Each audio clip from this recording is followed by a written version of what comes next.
Em nome do Pai, do Filho e do Espírito Santo. Amém. Amados irmãos e irmãs, acabamos de ouvir o Evangelho de São Mateus neste 10º domingo após a festa de Pentecostes. A Igreja organizou a liturgia historicamente e a primeira parte da liturgia é chamada liturgia dos catecúmenos. Justamente o Evangelho é o ápice da liturgia dos catecúmenos e por esse motivo a Igreja estabeleceu a homilia para servir como uma lição catequética. Fazemos alusão a este fato porque este Evangelho também é uma catequese. O Evangelho em si. O Senhor está instruindo os seus discípulos a respeito de uma questão muito importante e que hoje nós temos que prestar muita atenção, porque isto aqui é uma receita espiritual muito importante. O Senhor está instruindo os seus apóstolos porque eles não conseguiram curar aquele rapaz. Mas não só os apóstolos.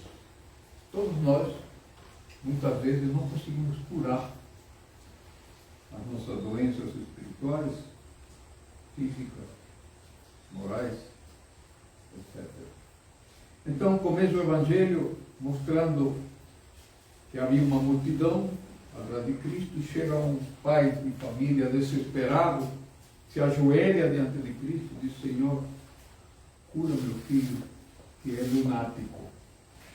Lunático é uma expressão popular que significa é uma pessoa que tem problemas emocionais, mentais, espirituais.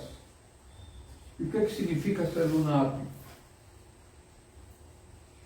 Diz, ora ele está no fogo, ora está na água.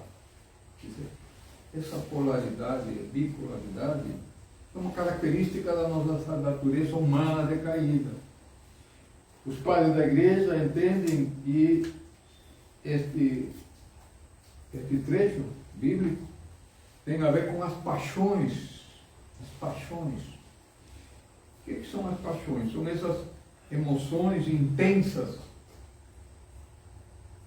e que nos conduzem ao pecado. Basta ver os pecados capitais. São paixões. A ira, a gula, a luxúria. São paixões. E por isso que ora nós estamos na água, ora nós estamos no fogo.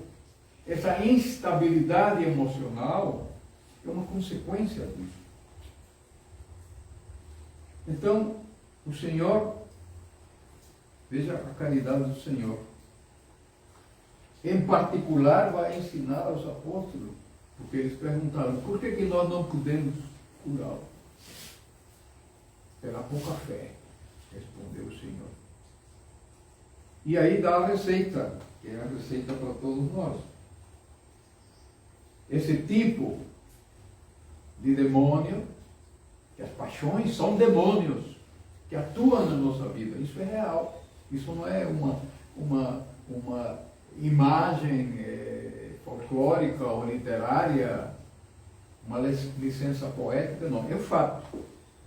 As paixões nos conduzem para a água e para o fogo.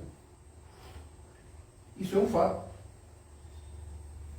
A ira, diz Evagrio Póntico, diz que a ira nos coloca semelhantes ao demônio. Por quê? Porque a ira obstrui qualquer tipo de pensamento racional. E pela ira as pessoas são capazes, nós todos somos capazes de matar. Porque a ira não pensa. O estado de ira é o mais próximo ao estado demoníaco. A raiva, o ódio, a vingança são expressões de uma paixão muito perigosa. Então o Senhor responde: esse tipo de demônio só se cura pela oração e o jejum. Parece simples, não é? A oração é a oração pessoal, a oração litúrgica, são os ofícios, salmodiar, ler os santos, os salmos, cantar os salmos, são remédios para o salmo. E o jejum, aqui que está o nosso problema. Porque as pessoas até rezam, né? Assistem a liturgia, mas o jejum muitas vezes é tornado opcional. Mas o problema não é só fazer as quaresmas. Não é. Aqui, os espirituais, os padres da igreja, os grandes teólogos, dizem que o jejum é do pecado. Não adianta fazer jejum de alimento se nós continuamos pecando. São João Crisóstomo dizia, não adianta jejuar, deixar de comer carne e comes até o vizinho.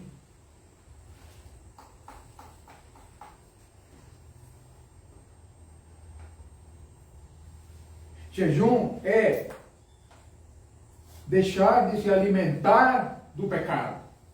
E aí entra as paixões.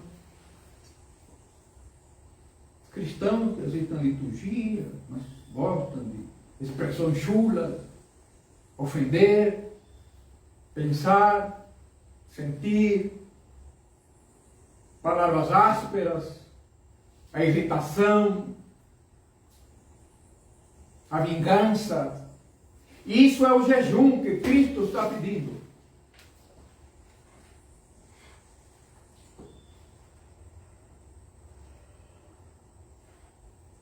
Não quero sacrifício, diz o Salmo 50 ou 51. Quero um coração contrito. Evitar o pecado. Esse é o jejum. E o jejum começa no paraíso. Estamos sempre voltando ao paraíso. O Senhor diz, não comerás do fruto da árvore do bem e do mal. E o que é que eles fizeram? Comeram. O Senhor ainda alertou, se comerdes, morrerás. Não foi ameaça, não foi castigo. Foi que aquilo era um veneno. E ele comeu esse veneno. Ah, porque foram enganados? Sim, mas eles alimentaram-se, tiveram a pretensão de ser como Deus por conta de um fruto, e não pelo caminho espiritual que lhes foi oferecido no paraíso. O homem foi colocado no paraíso para ser santo, e ele tinha que aprender a santidade. Não comerá do fruto do bem e do mal. Olha, fogo e água, porque não saberá lidar com isso.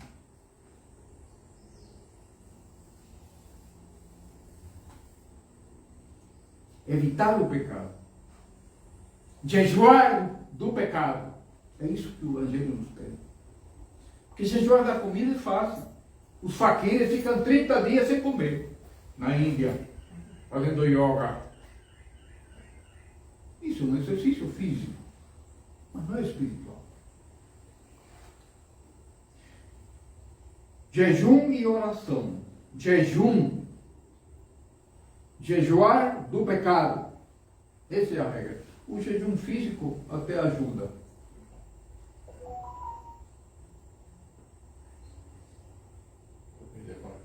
Pois é.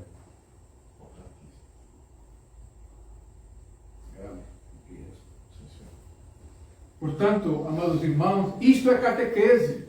É o Senhor que instruiu. Isso não é moralismo da igreja, do padre. É pior. O Senhor que nos dá o remédio.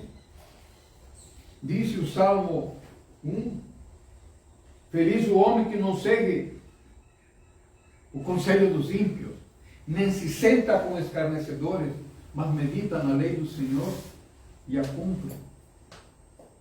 Feliz o homem que segue o caminho reto. Porque nós somos tentados, nós somos chamados, nós somos convidados a pecar o tempo todo. Cristo foi tentado. Cristo conheceu todas as tentações humanas, 40 dias.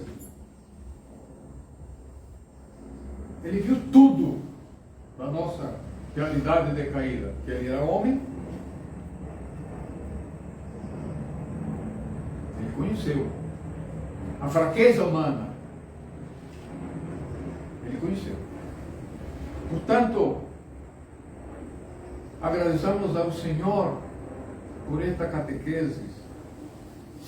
Agradecemos ao Senhor que na sua infinita misericórdia nos dá uma saída, uma solução, um instrumento, uma arma, um escudo, uma espada para vencer o mal.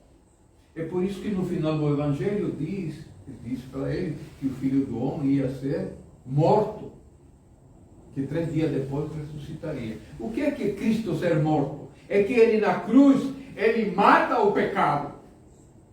É aqui que morre o pecado. É aqui que Cristo pagou por nossos pecados. Agora, é fazer a nossa parte.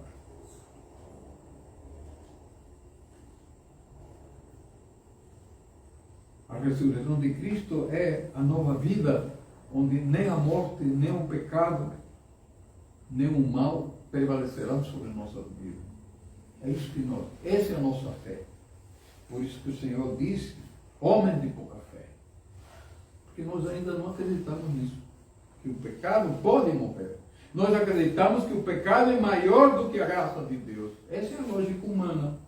Eu não resisto, eu não aguento, eu não posso, eu não sei fazer. Essa mentira que nós engolimos todos os dias. A santidade é um trabalho diário de faxina, de limpeza das nossas paixões. Identifiquemos a origem do nosso pecado, são as paixões. É ali que começa o pecado. E a fantasia, aquela sugestão que vem para pecar. Portanto, sigamos o exemplo do Salmo 1. Feliz o homem que não segue o conselho dos ímpios, nem se senta com escarnecedores. O conselho dos ímpios é a sugestão. Sentar-se com os escarnecedores é aceitar e tolerar que o escarnecedor venha e domine nossas almas. É isso que é o Salmo. É bom dar uma lida. E assim, possamos caminhar para o reino do Pai, do Filho e do Espírito Santo. Amém.